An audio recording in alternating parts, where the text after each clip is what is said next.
Hello, and welcome to the 24th episode of A Woman Robbed, a bonus series of And the Runner Up Is, where we talk about actresses who may have come close to earning Oscar nominations but were ultimately overlooked, omitted, or for one reason or another just didn't have the votes to make it into the final lineup, discussing why they may have deserved to get in and why they ultimately did not.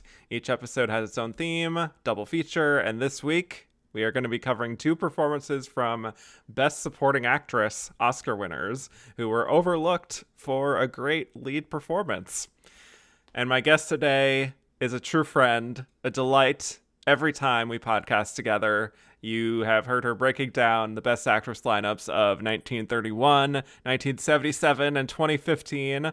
Plus, you heard her on another episode of A Woman Robbed covering our mothers, Annette Bening and Sandra Hüller, from the Anna Rewatch podcast and the Q Division podcast. Welcome back to the show, Chelsea Eichholz. Kevin, thank you so much for having me. As I told you before, this is like the best double feature of my life. I cannot believe it. And it's both 1992. See, I know. we need to go back to the early 90s of comedy. Yeah, we really do. That is one of the only things in culture that we truly do need to go back to and make great again, as it were. So Right? it truly, like, this was the sweet spot. If only we knew how good we had it, right? We had it so good, like women-led films directed by a woman, and like Penny What a concept. Marshall, we will get into it. Oh my gosh, I miss her so much. We had so many good comedies, and this is just like you're barely scratching the surface. I know, but let's get right into it here. I presented to the patrons at And the Runner-Up Is a list of 15 Best Supporting Actress winners who had notable lead performances that weren't nominated at the Oscars. And the options were Juliette Binoche in Three Colors Blue, Jamie Lee Curtis in A Fish Called Wanda, Geena Davis in A League of Their Own, Viola Davis in Widows, Sandy Dennis in The Out-of-Towners, Laura Dern in Inland Empire, Whoopi Goldberg in Sister Act, Gloria Graham in A Lonely Place, Angelina Jolie in Maria, Anna Paquin in Margaret, Vanessa Redgrave in The Devils, Octavia Spencer in Ma, Tilda Swinton in Orlando, Rachel Weisz in The Deep Blue Sea, and Shelley Winters in Lolita. That is like a great list, and I hope you can revisit those. Like, I will let the Yes. listeners know, yes, I am a voter. I always vote. It's the most important vote of my lifetime these days. Yes. And I Rock did the boat. vote for obviously Whoopi, but also Ma, because if there's one thing I'm gonna do, it's choose chaos. Yes. I know. And if that ever does happen, you will be invited back to I have discuss stories for that. Ma. Oh, it's great. Yeah, great. Okay. Well, the top vote getters, sadly, not Octavia Spencer, but the top vote getters were Geena Davis and Whoopi Goldberg. And these were far and away the choices from the patrons. No one else really came Yeah, close, that which I works for love. me. Gina, if I was being more serious, would have been my other Right. vote, but I've Okay. never been serious in my life. That is true. And we love that for you. Thank you. Yes. But Juliette Binoche had strong support, as did Jamie Lee Curtis, Vanessa Redgrave, and Octavia Spencer did have her pocket of fans, you included. But it was really all about Gina and Whoopi. And I love that, first of all, I love the both of them, which we will talk Yes. about. But also the fact that they come from the exact same year of eligibility, which is hmm actually exactly what happened with our previous A Woman Robbed episode, Chels, with Annette Bening and Sandra Hüller. So I did remember that last night. I that's was your like, kind of oh niche. wow. I Yeah. love my niche. I'm here for Yes. it. Yes. But what a great just selection of women. Once Mm-hmm. again, that poll was just like all hits, no skips. Like you would have had great discussions about any of them. But I feel like we're really tapping into movie stardom this Yes. episode because people, y'all, back when we were younger, in our younger days, we Mm. had this thing called movie stars. It wasn't just Leonardo DiCaprio doing a movie every 2 to 3 years. It was like you put Whoopi in something, it was going to make $200 million. You put Geena Davis Exactly. in something besides Cutthroat Island, like people were showing up. Right. People showed up to these movies. They made so much money. Mm-hmm. And I miss this. Can you believe that we were getting like these kinds of comedies in theaters forever?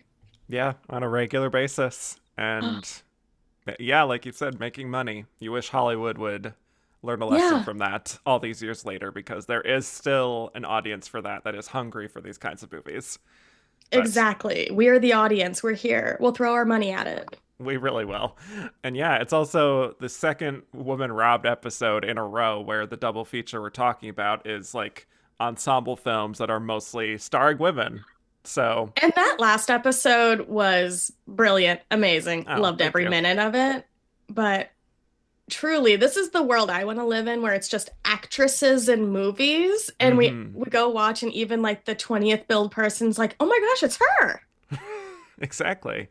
Yeah. But to bring it back to the theme of the episode, supporting actresses, just wondering if you had any thoughts on Best Supporting Actress as a category, maybe the evolution too of how actresses are perceived, the lead supporting division, anywhere you want to go with it. It really is still there, the lead versus supporting, like the designation, because like supporting like was created for character actresses. It didn't matter if they were in 90% of the movie, if they were not like, I don't know, Irene Dunn, then it's like, no, you're a supporting, get over there. Right. That's just how it was. Mm-hmm.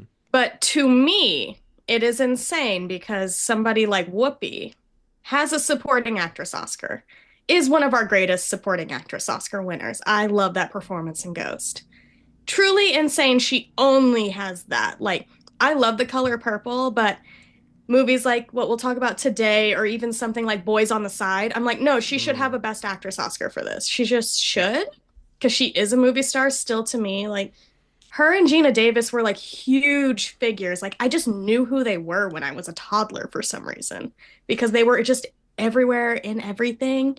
And even Geena Davis, like, she did win for supporting in a movie that we just don't ever watch again because it's not great.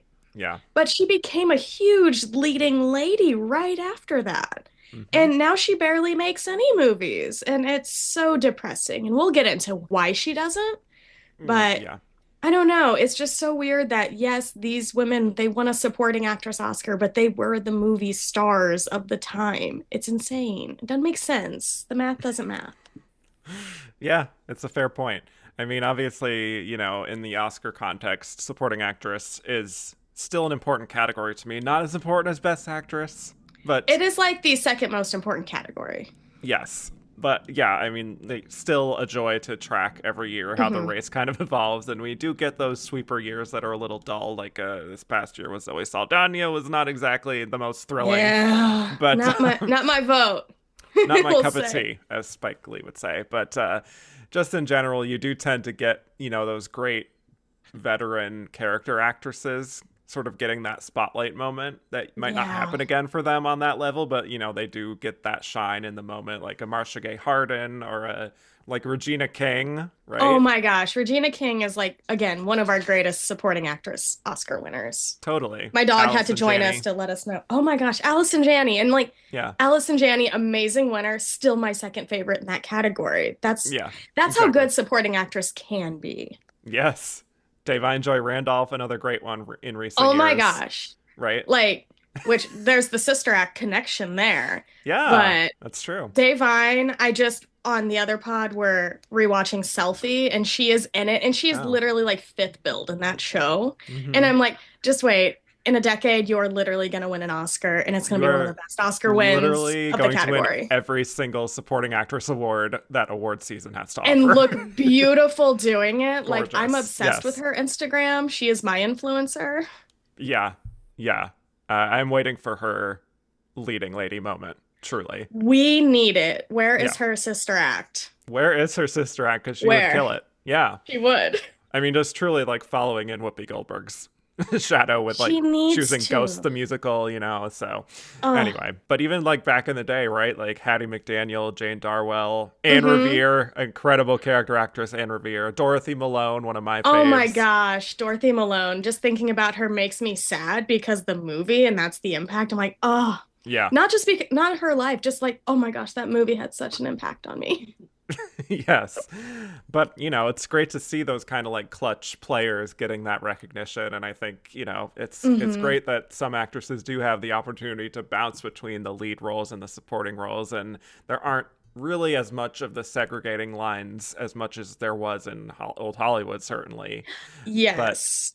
even like, oh, it's movie people and TV people. Like, that's another thing that has slowly started to shift. Exactly. And of course, our girly Glenn Close was the early Exactly. pioneer in Yep. TV and movies. Like throughout her entire career, there was never just, she's just a movie star. But Geena Davis Hmm. coming in really like in the 2000s when the roles weren't there, doing TV, doing amazing work. Commander in Chief, Madam I President. watched There she every is. episode.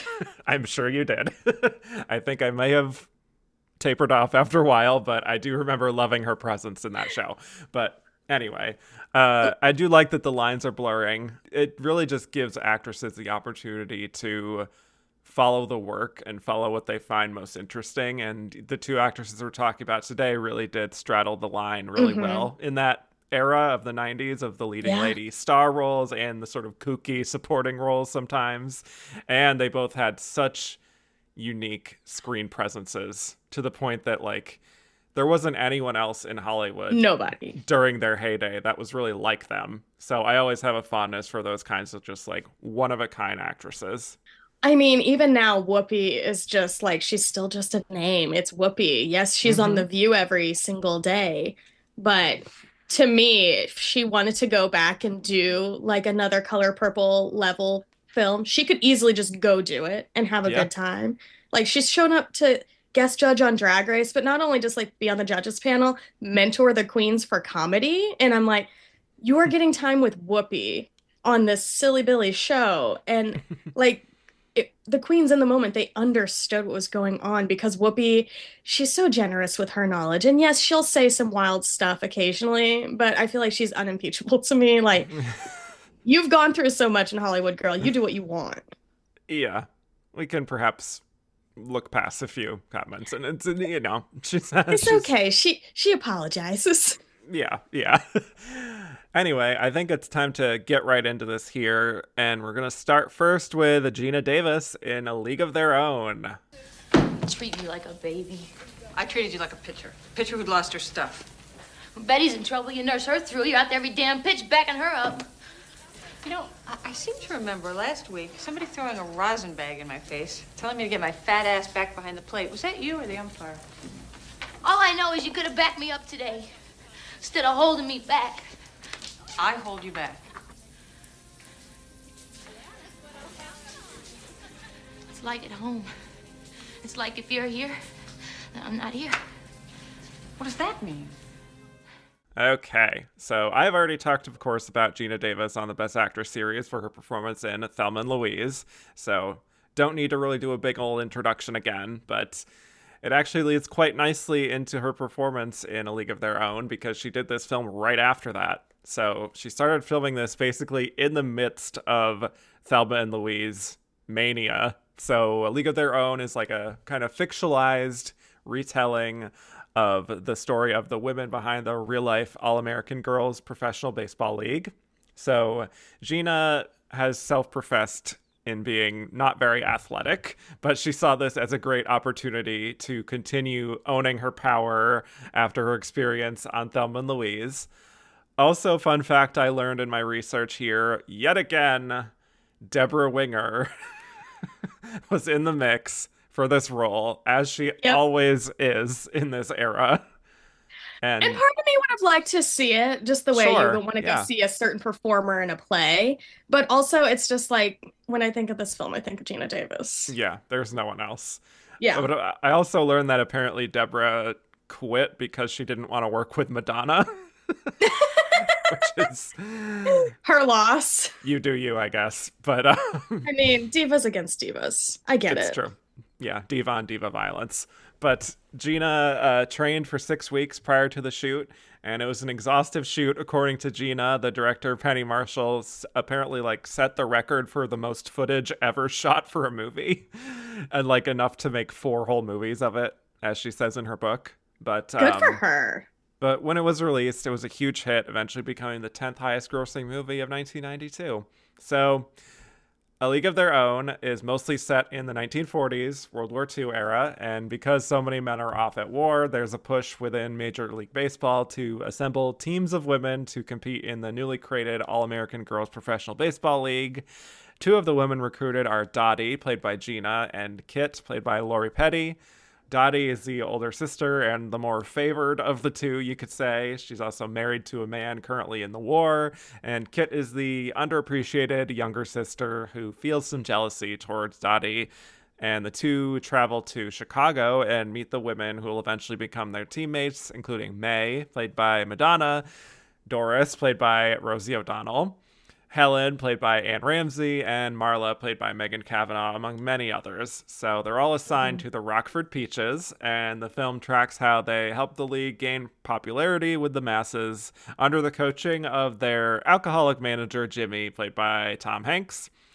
Though Dottie is often seen as the true leader of her teammates due to her kind of quiet strength as a leader and as a star player. So let's get right to it, Chelsea. This is a pretty foundational movie, I think, for a lot of people, especially young girls and women. And so I'm just curious your relationship with this movie and Geena's performance in it. Oh my gosh. So this movie, I don't remember the first time I watched it because I think I've always just had it in my life. The way that some people have the same child's storybook in their life. Grandma Shirley, she let me watch every movie when I was way too young. Mm-hmm. But this movie has just, it's always been in the background. Like when you turn on TV, you just keep it on in the background because it's like, oh, that's my family right there. I'm just going to watch them, watch my girls. I'm a Rockford Peach today. But more interestingly, I got to meet Geena Davis several years ago when I was nominated for an award. Wow. Back in the day. I did not win, don't worry. I knew I wasn't going to win. And okay. I got to meet her and her, the co-founder of the Geena Davis Institute at this thing. And Wow. Geena was so sweet to me and all of my like fellow crew members. She answered every A League of Their Own question they had because as people know, I am like super tall and not short at all. I was just looking up at Geena like she was the sun and absorbing every word she had to say. And I feel like me in that moment is also me watching this movie because I can never look away. I'm always like, what are the girls going to do next? I've seen this movie 1,000 times. And this movie is so sharp and funny and a true ensemble because everybody gets a moment. You know, every single character. You will cry randomly when the girl can't read. You will like look at that demon child, but then have some fondness later when you see him as an adult. Like, this movie is everything. It should have won Best Picture. I have said that forever, but it should have. Strong words. Strong words. Look out. What is it? Unforgiven? You're bored. Yeah. Bye. I mean, that is a true, like a Barbenheimer situation almost. It is a Unforgiven and A League of Barbenheimer. Their Own. Yes. Well, this may shock some people. I am sad to say that I didn't grow up with this movie. It's okay. You got to watch it for the first time and appreciate it. Yeah, I think it mostly came down to like stupid gender division bullshit of this being seen as like a girl movie. And, you know, I wanted to But fit Tom in. Hanks is there. So, yeah, that's true. So I just never really bothered to watch it when I was a kid. But then when I did finally watch it as an adult, I felt like I had really missed out on this being like a great foundational movie, like I said, about friendship and sibling dynamics. And then it's okay. It's just never too late. It's never too late, I know. But it's just such a great hang of a movie. It's an amazing hangout movie. I guess I'm not surprised eventually it would become a TV show because it just like there's such a wealth of material here. Mm-hmm. And the TV show, like, we're not going to talk too much about, but it does manage to take the idea of the movie and make a completely different thing and make it like what the movie was hinting at of a little bit more diverse, what the times could make it a lot more queer, which like there's so much queer coding in A League of Their Own that I feel like there's a reason why Rosie returns for certain projects and not. So I'm really happy that not only we have this film and Penny Marshall, my queen, but we have like a legacy for it.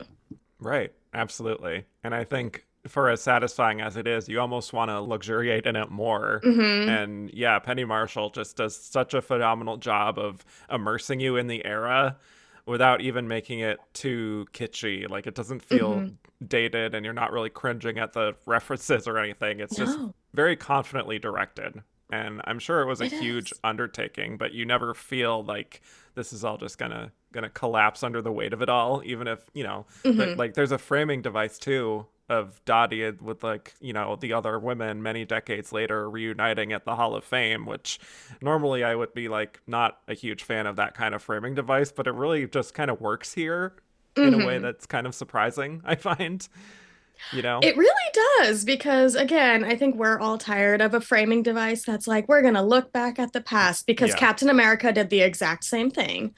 But this, it actually kind of works because there's like Yeah. a storyline thread of Dottie not wanting to do things, but ending up doing it anyways, which I Hmm. love. It's like, I don't want to do any of this. I'm fine. I will milk cows and I will be happy.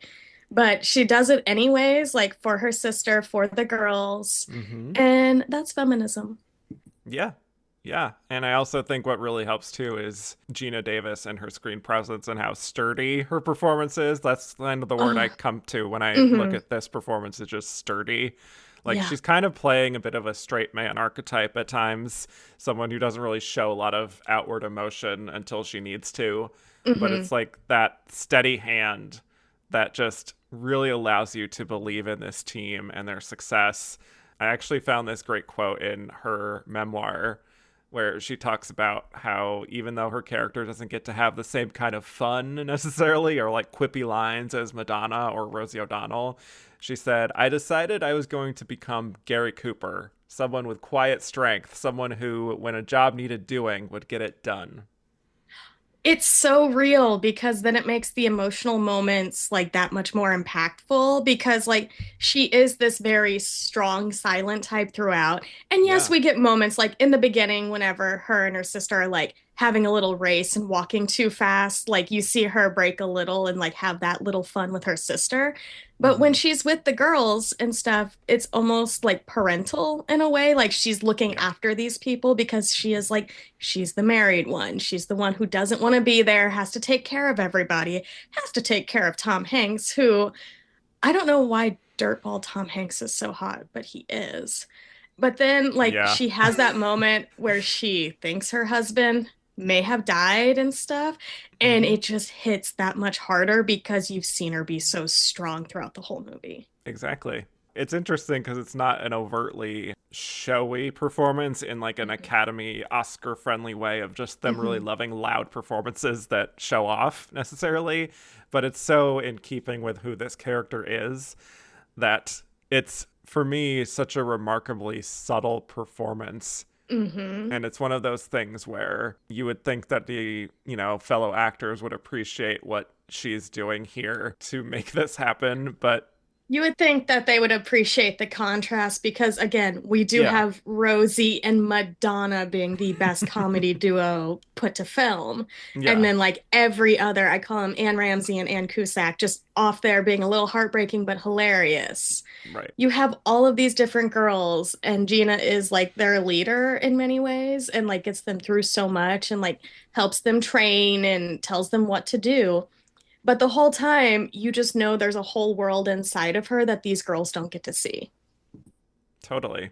Yeah. And it's like, I understand where she's coming from when she says that she likes playing, but it isn't her whole life. That she Hmm. wants that more traditional life with her husband and children because she just prefers that more Yeah. humble, kind of private existence. She doesn't crave the spotlight.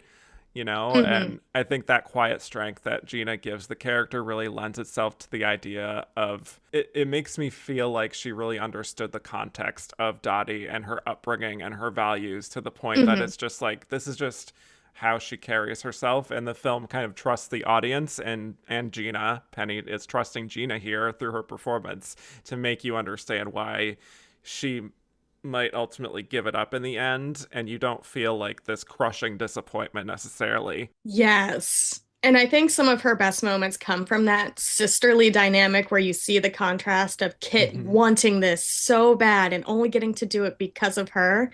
It does remind me and my sister because I was naturally better at some things, but I say are none of my business, aka sports. I actually was really good at softball as a kid. It's a Mm. I know, magic that I turned out queer. Who knew? And my sister worked really hard and loved it. And I did not give two shits. I was like, where's There the you snacks? Where's the Gatorade? I'm ready. Let's go. Also, take me to the air conditioning and reality TV. Thank you for listening to this preview of A Woman Robbed, a bonus series from And the Runner-Up Is. If you liked what you heard and want to hear more, please go to patreon.com/andtherunnerup.is and become a patron. Only $5 a month will get you access to bonus episodes, exclusive polls, and early access to regular episodes. Thank you so much for your consideration.